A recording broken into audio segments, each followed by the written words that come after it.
समस्या यही है कि हमारे जो भाई क्षेत्र के जो भी नागरिक हैं, जो भी हमारे मोहल्ले के लोग हैं, वो ज़्यादातर लोग तो इस वजह से परेशान है कि उनका नाम नहीं है वोटर लिस्ट में, जिससे कि उनको मतदान करने में काफ़ी दिक्कतें हो रही हैं। और दूसरी चीज़ ये है कि भाई जो भी हमारे यहाँ के BLO वगैरह हैं, भाई BLO का वर्क क्या होता है आप हमें बताओ या हम बताएं। BLO का वर्क तो यही है ना कि मोहल्ले में भाई आपको एक मोहल्ला एरिया दिया जाता है, उस एरिया में जितने भी मकान वगैरह हैं आप जाके वहाँ सर्वे करें। राकेश जैन। आज आप मतदान करने आए हैं, किस मुद्दे पे करना है? मेन तो महंगाई, बेरोजगारी, बाकी सब चीज़ पे है। अच्छा, आज इतने लेट में लोग मतदान करने आ रहे हैं, मतदान की प्रतिशत भी बढ़ा रहे हैं, कम होता जा रहा है। कम नहीं है, बहुत अच्छा वोटिंग चल रहा है अंदर। सवेरे 12 बजे तक 21-22% था, इस समय और ज़्यादा बढ़ गया है। अंदर की व्यवस्था क्या है? बहुत बढ़िया है, एकदम बढ़िया से वोटिंग हो रही है। मैं शिवदत्त द्विवेदी वाराणसी के दक्षिणी क्षेत्र के हम लोग प्रत्याशी भी हैं और निवासी भी हैं, और एक समाज के जागरूक प्रहरी भी हैं, समाज सेवी कह सकते हैं। तो बिना किसी लबो लवाब के ये कह सकते हैं कि काफ़ी बड़ी शांति प्रिय ढंग से आज निर्वाचन हो रहा है यहाँ, और सब लोग अपने घरों से बहुत उत्साह के साथ, बड़ी ऊर्जा के साथ निकल करके इस राष्ट्र के संवर्धन में और यहाँ के जनमानस में जो चेतना है वह कार्य कर रही है। सब लोग अपने अपने कार्य से निवृत्त होकर के वोट देने के लिए सुबह से ही लाइन लगी हुई है, लोग अपना कार्य कर रहे हैं, और इस मतदान को एक यज्ञ की तरह समझ करके अपने अपने बहुमूल्य वोट को इस राष्ट्र सेवा के लिए निहित कर रहे हैं। आज मतदान जब हो रहा है तो यहाँ पर किस प्रकार की सुविधाएं हैं मतदान केंद्र? देखें, केंद्र काफ़ी दूरी पे बनाए गए हैं। उसके पीछे एक नीति हो सकती है कि भीड़ न हो, तमाम तरह की और भी कोई उस पर अंकुश न लगे, क्षेत्रवाद की बात न हो, पार्टीवाद की बात न हो।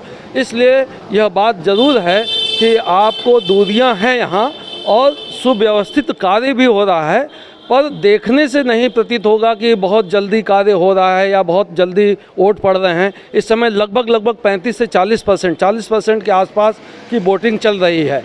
45 के आसपास हो रहा होगा, इससे ऊपर नहीं जा रहा है, लेकिन फिर भी थोड़ा शाम और होने से 4 बजे बड़े बूढ़े लोग थोड़ा शाम को निकलते हैं और जल्दी ही अच्छी वोटिंग पड़ेगी और एक अच्छा वातावरण और एक अच्छी प्रगतिशील वोटिंग में दिखाई देगी। इस बार मतदाताओं को शिकायत आ रही है कि BLO द्वारा जो है कुछ कमियां रखी गई हैं, वो बात सत्य, नाम काट दिया गया है। हाँ वो बात सत्य है, काटा तो नहीं गया है, पर सीमन बदलने में, कहीं चेंज होने में आप देखेंगे जिस क्षेत्र में हम लोग रह रहे हैं वहाँ मकान बदले गए हैं, किराएदार अपने अपने मकान खरीद लिए हैं, कई लोगों की मृत्यु हो चुकी है, गत हो चुके हैं, लेकिन उसमें संशोधन करने में वो सच बात है कि कहीं कहीं त्रुटि हुई है, पर जल्द ही आगे ऐसे अभी देखिए सभासदी का भी चुनाव होना है, तो ये बात सत्य है कि इस बात से सत्यता का बोध हो रहा है। सबको मालूम है कि बहुत सी उलटफेर हैं, सूची में नाम गड़बड़ हैं,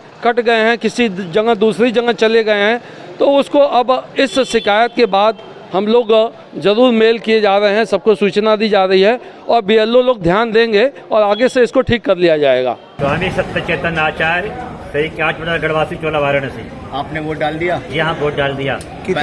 कितने दिनों से इस वार्ड में आप रह रहे हैं? यहाँ करीब 35 साल हो गए, 35 ईयर्स। और ये कहवा मतदान है आपका? नहीं, मेरा चौथा पांचवा मतदान हो गया। किस नजरिए से आप मतदान को देखते हैं पहले की अपेक्षा में? बहुत बढ़िया, बहुत चल रहा है। कुछ प्रॉब्लम है जो हमारे कुछ महात्माओं की वोट काटी गई है, हमारे महात्माओं की वोटर ID है, आधार कार्ड सब कुछ में वोट डालने को नहीं दिया गया, क्योंकि उनका नाम नहीं है, तो इसका ऑप्शन होना चाहिए। सरकार कहती है कि वोट डालो, कहाँ से वोट डालो, हमारे पास सब कुछ सुविधा है, लेकिन नहीं डालने दे रहे हैं। बोले आपका नाम कहाँ से आएगा हमारा? क्या समस्या आ रही है? समस्या का एक पर्ची आपके पास नहीं है, और मतलब आधार कार्ड है, वोटर ID कार्ड भी है, इसके बावजूद भी। अच्छा, पिछले की अपेक्षा अगर इस बार देखा जाए तो चुनाव में कुछ फेरबदल हुआ है? मतदान में कोई खास अंतर नहीं है, कोई डिफरेंस नहीं दिख रहा है, और विकास के नाम से वोट पड़ रहा है।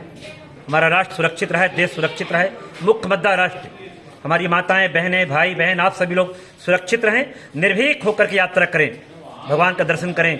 आप हमारा राष्ट्र स्वाभिमान उन्मित होना चाहिए। बूथ के अंदर किसी प्रकार का कोई समस्या आपको? हाँ, मेरी समस्या आई थी। अब जब हमने वोट डाल के निकले तो जो कहा कि भेजा था मेरे को, उसने कहा कि वोट हो गया, लेकिन जब बाहर निकला तो व्यक्ति बैठा उसने कहा कि समझ वोट नहीं पड़ा है। बोला क्यों? जब मैं जाने लगा तब फिर आवाज आई, बोला अब हो गया आपका। आवाज नहीं आ रहा है। आवाज नहीं आई थी तो भी उसने बोल दिया। दूसरी समस्या, उसमें प्रकाश नहीं है। जहाँ वोट डालने गए हम वहाँ अब बहुत कम अंधेला है, प्रकाश नहीं पूरा दिख रहा था। किस सेंटर पे आप वोट डालने गए थे? एक पास ही में छठेरी बाजार में है नजदीक, स्कूल कन्या विद्यालय है कोई, बस विद्यालय, उसमें गए थे हम लोग। बूथ नंबर आपको पता है? मेरा 310 नंबर था। प्रदीप केसरी। आप एक युवा है, मतदान आज आपने किया? हाँ किया। आप कैवा मतदान कर रहे हैं अपनी ज़िंदगी में? अपनी ज़िंदगी में दूसरा मतदान किया है।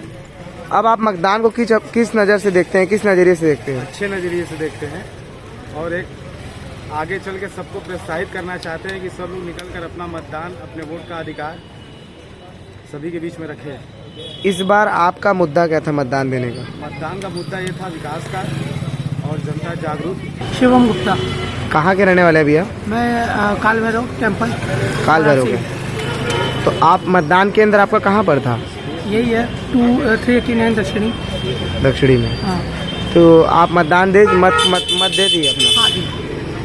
तो किस प्रकार की आपको अनुभूति और क्या अंदर सुरक्षा व्यवस्था की क्या कंडीशन थी मतदान केंद्र में? सुरक्षा व्यवस्था बहुत सही है, कोई दिक्कत नहीं हुई। यहाँ पे आए और सब कुछ चेकिंग सबको अच्छे तरीके से हो रही है। चेकिंग कराया और जाकर मतदान दे के आ गए। जब आप मतदान दिए तो आपका ये क्या मतदान था? ये मेरा तीसरा है। तीसरा मतदान। पहले की नज़र में अब मतदान आपको क्या लगता है कि पहले की नज़र में उसी तरीके से जैसे लोग सोचते थे कि अब कुछ बदलाव आया है मतदान में? नहीं, मतदान में बहुत ही अच्छा बदलाव आया है। अब सब लोग जागरूक हो रहे हैं और सभी लोग घर से बाहर आके जो है कि निकल के जो है मतदान दे रहे हैं। तो इस बार आपके मतदान का मुद्दा क्या होगा सरकार बनाने का? नहीं, ये है विकास सबसे ज़्यादा, और जो है कि लोगों को रोज़गार मिले। रोज़गार का बहुत ही ज़्यादा मुद्दा है मेरा। डिजिटल इंडिया का digital new platform live VNS पिछले 7 वर्षों से बनारस की सेवा में। पाइए बनारस के कोने कोने की खबर निष्पक्षता के साथ। लाइव VNS से बनारस की ताज़ा तरीन खबरों के लिए प्ले स्टोर से डाउनलोड कीजिए लाइव VNS ऐप या फॉलो कीजिए लाइव VNS को सोशल मीडिया पर।